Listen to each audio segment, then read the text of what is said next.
Welcome to This Week in Missouri Politics on a very busy week on the political landscape, and we're extremely excited to be joined for the first time by Brandon with the Missouri Conservation Federation, correct? Conservation Federation of Missouri. Give me the rundown and all of our viewers on exactly what the Federation does. The Conservation Federation is a citizen membership group made up of individuals, organizations, and businesses that represent diverse conservation interests across the state.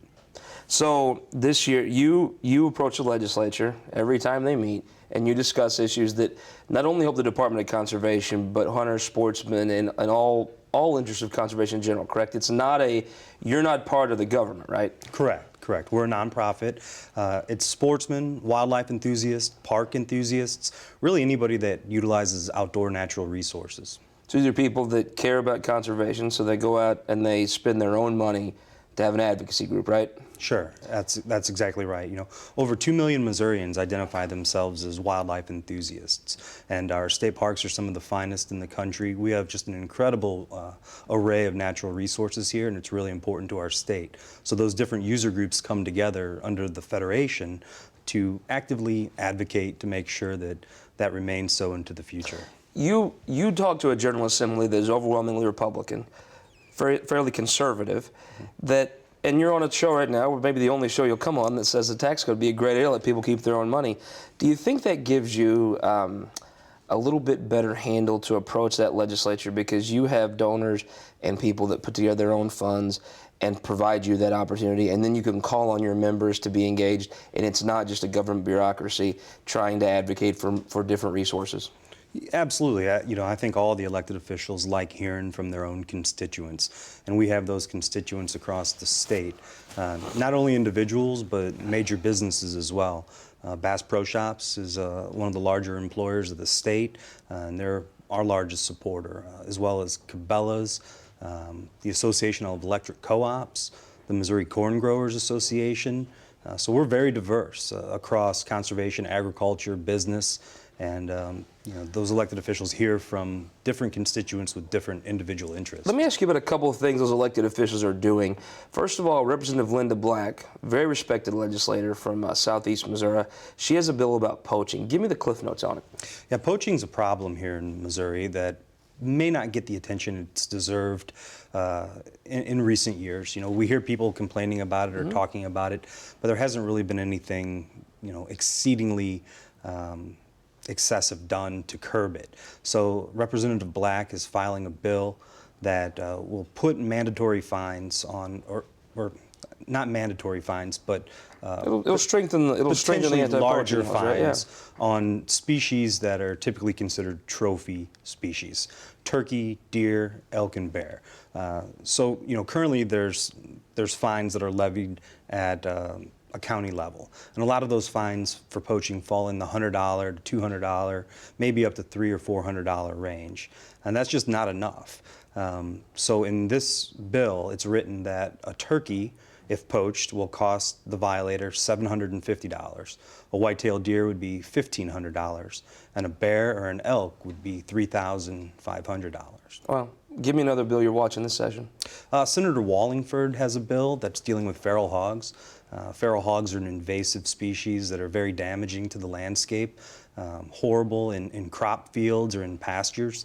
I've been down with the USDA and the Department of Conservation to examine some of these private properties that have been nearly devastated by feral hogs. So Senator Wallingford's bill will make it easier to kill those hogs legally, as well as instituting greater fines for the transportation and release of feral hogs into other parts of the state. It is amazing. A lot of people don't know about them, but being a simple hillbilly from West Butler County, I have a lot of friends that say they just come and destroy a field. If you ever have to deal with them, they just terrorize everything. It's unbelievable. I mean, it looks like a farmer ran a disc through his field. I mean, the rooting that they do, and they can do it in a short amount of time as well. So, and once they're on the landscape, it's really hard to eradicate them because they breed often. And is it possible sometimes, is that the thing you get in the helicopter and just shoot down? And you can see that on the Sportsman's Channel and the Outdoor Channel. I have, yeah, I've seen that. They do that down in Texas. Before I let you go, I want to ask you one more thing. Yeah. There's a 1/10 of 1 cent tax. It goes to soil, water, parks. Give me the quick status of where that is and what you're working on with that bill. Yes, it's the Missouri Park Soil and Water Tax. It's up for renewal this year. We're not sure if it'll be on the August or November ballot yet. This tax has been in place since 1984. It's been reapproved by the voters 3 times. It's very important for the funding of our state parks and soil and water conservation. Half of the funds go to parks, half the funds go to agricultural landowners for soil and water conservation. So it really brings a diverse group together between conservation, parks enthusiasts, and agriculture. So we hope most Missourians will continue to support that tax. Mr. Butler, thank you very much for being on This Week in Missouri Politics. And we're watching the Missouri Conservation Federation as session goes through. And we hope we'll have you back. Maybe come join our panel sometime. I'd love to. Thank you very much. Thanks for being on.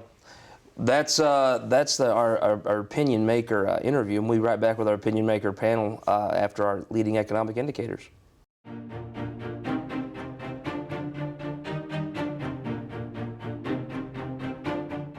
All across Missouri, our new car and truck dealers are building strong local economies. When you buy a car or truck in Missouri, you're helping to support over 20,000 Missouri families who rely on the auto industry for good-paying local jobs. You're also helping fund our communities, schools, first responders, and our roads because dealers generate millions of dollars in tax revenue.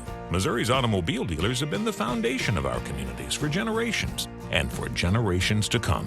The Missouri Automobile Dealers Association, the heart of Missouri. For more than a century, the St. Louis Carpenters Union has shaped our communities.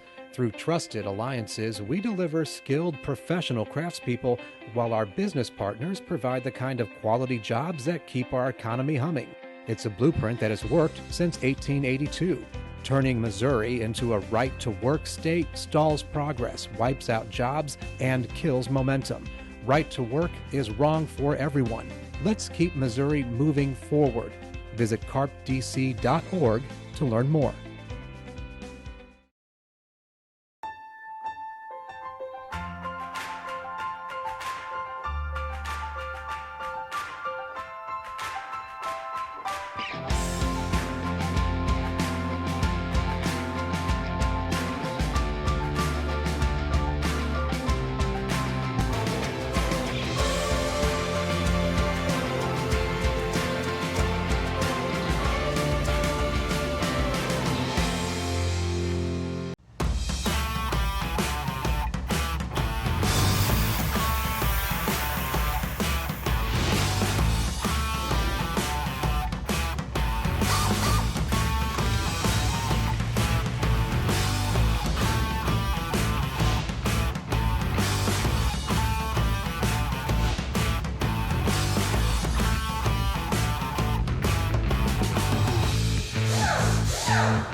Welcome back to This Week in Missouri Politics. We're now joined by our opinion maker panel with returning Mark Dalton. Good to have you back on, sir. Glad to be here. Thanks for having me. Representative Ron Hicks is on with us again for the 7th, 8th time. It's like Alec Baldwin hosting SNL. Glad to have you back. For the first time, although we've asked him many times, he finally made it up from the lake. Representative Rocky Miller from down at Lake Ozark. Thank you. Good to have you on. Thank you. And returning, and the person I've wanted on for like 2 weeks and been excited about, Jeff Rainford, Mr. St. Louis. We're very glad to have you back on, sir.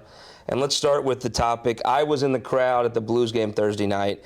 I was one chanting Kroenke sucks along with thousands of other people. Wish I was there, could do the same thing. I missed my chance. I want to get your reaction to, before we move forward, I want to get your Cliff Note reaction on what happened, and was this a fixed deal? It was a fixed deal. It was a farce. The league told Dave Peacock and Bob Blitz for the last year, play by the rules and you have a real chance, and it turned out the whole thing was a farce and a hoax.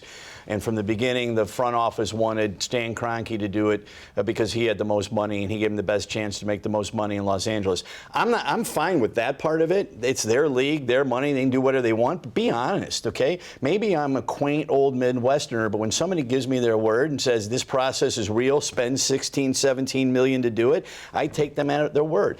You know, the LA committee, which Dave Peacock worked with for a year, directed him on how to put together the deal. They then voted 6-1 for the Carson project and to keep the Rams in St. Louis, and not 15 minutes later, the whole previous year in that work was out the window. They voted for Stan. The whole thing was it was a sham. You've been very close to this process. I know you're close to the mayor. Obviously, walking away from this, the mayor did all he could do to keep the team.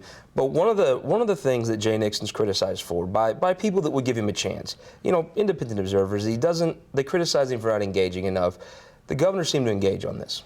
Well, the governor was all in on this, and you know, some of you and some of your other panelists are going to criticize him for the way he did it. But he was fully engaged. He got this thing done. A year ago, there were people who said, why are you even bothering? Now, it turns out that the people who said that were right for different reasons, but they're like, we can't pull together Teddy a deal. Roosevelt has a quote about the man in the arena and the man sitting up on the sidelines, right? Right, right. And Jay Nixon was in the arena on this. Now, the bottom line in this is where I feel good about it. With the football Cardinals, you know, that was our fault. On this one, we did not lose the Rams. They were taken away from us. And I think there's a lot of lessons to be learned by for St. Louis in particular, and that is we can do big things. We're doing City Arch River. We rose to the occasion here. We put together a winning proposal. We may find out in court if there are some lawsuits about whether or not the fix was really in, and I'd love to see some of the emails and some of the discussions and some of the paper trail in the league when the league told us spend this money, do these things, and they have their own rules, which they obviously did not follow. So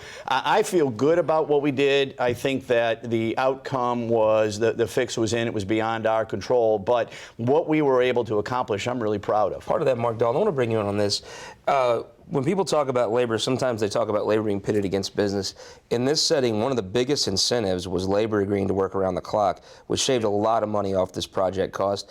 I guess that leads to your maybe feeling a little bit betrayed in this. Well, this is just another example. We had Boeing previously. We had this.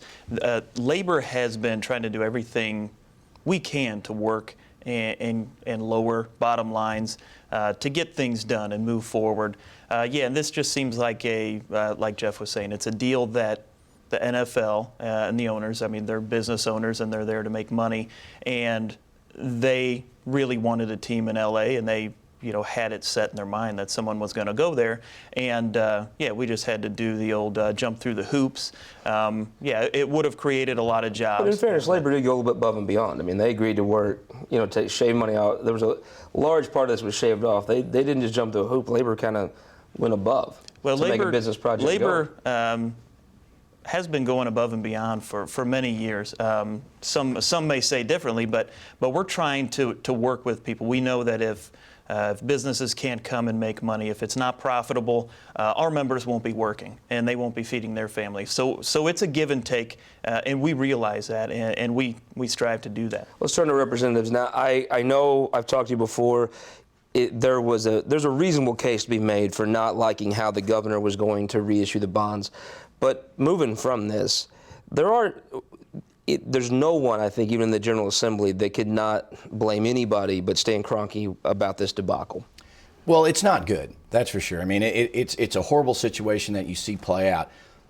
I don't think anybody's celebrating that was even against it. I think that what we've got going on is St. Louis is going to suffer because of this. And I'm from Lake of the Ozarks, and what's good for St. Louis is good for Lake of the Ozarks. And so we're watching it very close, and we don't want anything bad to happen to St. Louis because you vacation there, you buy second homes there, you shop there. That's what we want you to keep coming down there. We want those people there, and so it's real important to us to make sure we have a healthy St. Louis. Ron Hicks, there is one thing. Being from rural Missouri, we like to hate St. Louis sometimes. It's easy to pit rural Missouri against St. Louis. However, a lot of the money that goes to fund government services in places like Poplar Bluff or Doniphan comes from shoppers in O'Fallon. There's got to be a healthy St. Louis to be a healthy Missouri. That's for sure on that one. I was just listening to a news radio show yesterday, and they were talking about how they're going to open up a wood chipper to bring all of the memorabilia that people wanted to bring in to show. Of course, the clothing they were going to donate, but And that's the thing here, is the fans are the ones that seem the most let down. I mean, you got to remember, let's face it, our football team was not the best. It was hard for us to win games. And when we did win them, of course, we thought we were on top of the world. Our fans, though, stuck by this team. They stuck by it. And now the people feel let down, too, because at one point they were even being held hostage with their tax dollars. And that some of them were even starting to forego the tax dollars so they could keep their football team.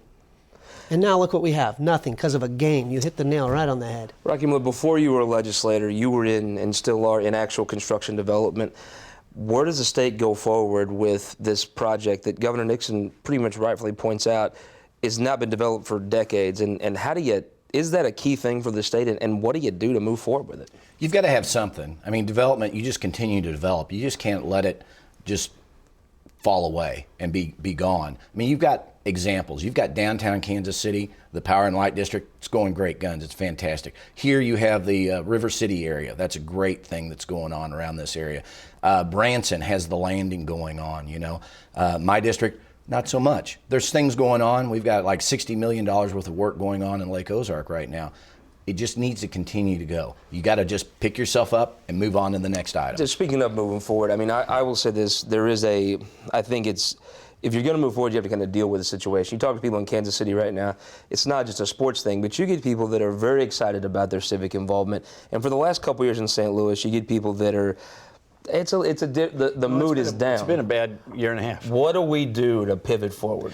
Well, there's two things. One is I think we take the lessons we learned as far as the civic lessons we learned here about leadership, about relentlessness, and about collaboration, and we apply them to things like crime, education, and growing our economy, generally speaking. Specifically, the mayor would like to finish the land assembly on the riverfront. We bought a bunch of options for the stadium. What needs to happen for that to finish? The city's going to have to identify a medium-term funding stream of $40 to $45 million to finish the land assembly, and then hopefully use State Browns fields to clean it up, make that available. It should be one of the most developable sites in the whole state of Missouri. And then unlike football, where we're basically giving it away, this doesn't get given away. This gets sold. Taxpayers get their money back and make money on it. We are a very, very strong convention city, but our facility there is aging. We need to do something about it. We are a very, very strong NCAA city, bringing Final Fours, Frozen Fours, and that facility is starting to age. We're going to need to make some investments. And I would say we did football because football is the #1 sport in America. People love to watch it on television. It is. The ratings, I hate to say it, but the ratings in St. Louis for a Super Bowl are when the Rams are not in it, are greater than the ratings for the World Series when the Cardinals are in it. That's just the fact of the matter. Well, but I have a point. But the point is, right, but the point is that football is a great amenity, but it's not great economics. Investing in the riverfront, investing in convention and tourism, and investing in NCAA events are good economics. They do create good jobs and tax revenue. Rocky Miller, as we asked the speaker last week, I think this leads the question. We don't do enough for the Cardinals. Really, we don't. There's not enough done for the Cardinals. I have to agree with you. But what you did do this week was work on some ethics bills. So there was obviously a problem, whether it was real, whether it was perception, whatever it was. The speaker took it seriously. We've been a little more pessimistic than most.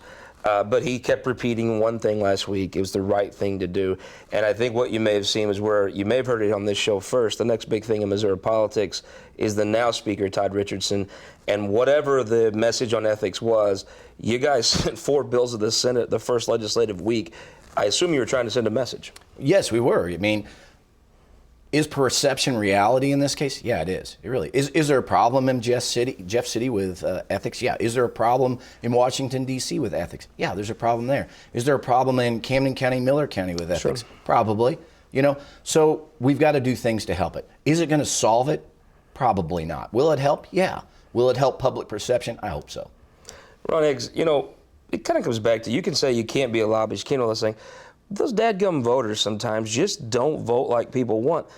The constituents elect their representatives. If they want to learn things, maybe will this lead to more transparency so they can make their own minds up? Yes and no. I'll be perfectly honest with you. As far as the ethics side of it go, I don't think that's what the voters are looking at when we go in there. They're not looking at who gave us money or things like that. They're looking at the issues. So some of the things we're doing are good. I mean, I pushed the button like this yesterday on a couple of things. It was sad to do, but something had to be done. We do have to make a point. We do have to show that we're trying to move this ball forward. Fox has sent it in. I mean, you send them single issue bills. If you don't see them sent back in relatively the same shape, if they send you back an omnibus, no one will point at the House. No, I don't think they'll point at the House. I mean, like you said, our speaker took this thing and he took it to heart right off the bat. I mean, we heard people even talking on the floor. You promised, you did, and here we are. There were problems in the caucus. I was observing the chamber yesterday. Yes. There was Democrats who've been claiming for ethics reform that were not happy. There were many Republicans that thought this was a show for the Post-Dispatch. There were problems in the caucus. This is something he really wanted to do. And got done. It did get done, definitely, and there were definitely some problems along the way, and I think we'll still see some more. I think now we'll see what happens over on the other side of the building. I'm curious to watch that one. Mark Dalton, you're in Jeff City all the time. Not everyone was happy, and it was not Republicans that were unhappy. Right. It was Democrats that were unhappy. There were folks that thought it was a show trial, but whatever the thought was, they sent us a pretty strong message. Yeah, I think legislators know, I think everybody knows that Missourians are kind of, they're sick of the way some things are going with, millionaires, and billionaires dumping tons of money into campaigns, just a revolving door, politicians going right into lobby, just several different things. And I realize the legislature knows there's an issue there. That's why they're addressing these problems.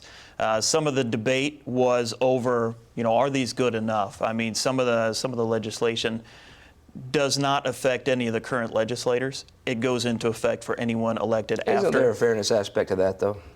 Well, it's the old do as I say, not as I do type. Well, and we're talking about, 10 months. When this would go into law, it'd be August. So you're talking about 4 months of actual impact. You can file for office, you can not, whatever you want to do. I think for some of the folks, it's a fairness issue. If you're trying to make a law to fix the problem today, it's probably short-sighted. Yeah, it's tough to do, but you're trying to fix a problem 4 years from now. Right. But at least the actions that are being taken are steps forward. You can't eat an elephant in one bite. You've got to move forward. But as long as the legislators are moving forward, which they are by passing these bills out, I think people will see progress there. As long as things are being taken care of and moving forward with some of the issues, the ethics issues that are there, it's movement forward at least. Jeff Raver, you're known as a doer. I assume there's generally a perception in Jeff City that is not the best from St. Louisans. I picked that up. Honestly, though, what would make the editorial boards happy and many other folks is if you elected more Democrats. And if they're not going to do limits, which they're not going to do, does this change much 6 months from now? No, it doesn't. I mean, I actually view it a little differently. And I was in government for 14 years, and nobody ever had to tell me that I shouldn't take a trip to a resort, under the auspices of a conference or a big gift or a big meal. Nobody had to tell me that. The fact that Jeff City feels like they have to tell each other that is a problem to start with.